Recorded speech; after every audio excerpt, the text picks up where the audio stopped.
This is probably the easiest tutorial you will ever watch. So basically we have a tear in this dress. So we're going to find out or figure out how we're going to amend this. You can either do this in one of two ways. You can sew it by hand or you can sew it on your sewing machine. I'm going to sew mine on my sewing machine. So there's this that we're amending, and if I look around this side as well, there's also a hole there that we're going to amend. So yeah. Because this is pretty much a standard tear, all I'm going to need to do is pin along the length of where that seam or stitch used to be. So what I'm going to do is grab my pins and I'm going to pin, join it together and pin just slightly away from this point, just because this already has a few tears and we don't want it to re-tear once we've stitched it. So I'm going to turn it around this way because it's just making it easier for me, and I'm going to pin it down. I've pressed it as well just to make sure that it's even on both sides, where it's a bit easier to work with. As you can see, we're just pinning all the way down, and I'm going to stop where the stitch stops, which I think was here. So that's where my last pin is going to go, and all we need to do is do a straight stitch from this point going all the way down. So I've threaded my machine. Now I'm just going to grab the dress and I'm just basically stitching a straight line down.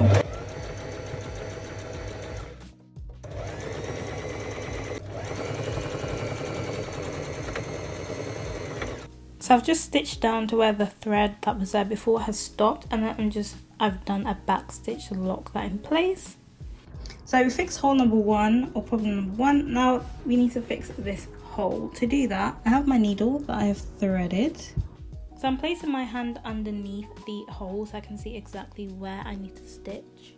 Done a double knot to secure my thread, and I'm just passing my needle up close to where the hole begins, and I'm pushing it down on the other side close to where the hole begins as well, and I'm pretty much just repeating that process going all the way down. You'll see in a sec that I ended up turning it inside out once I did a couple of stitches and just stitched it round on that side instead, because it just makes it a bit easier. But as you can see, I'm just going up on one side and down on the other side. You can do that as many times as you want, up and down, just to make sure it's secure and there's no little gaps once you have closed that hole.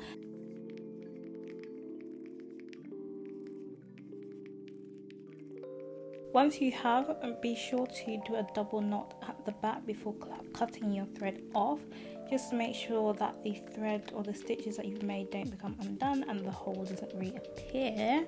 And I'll show you guys what it looks like at the front. To be fair, it could have been slightly neater or more seamless. If you do want to see a tutorial on how you can stitch holes in a seamless way, let me know and I'll drop the tutorial on that.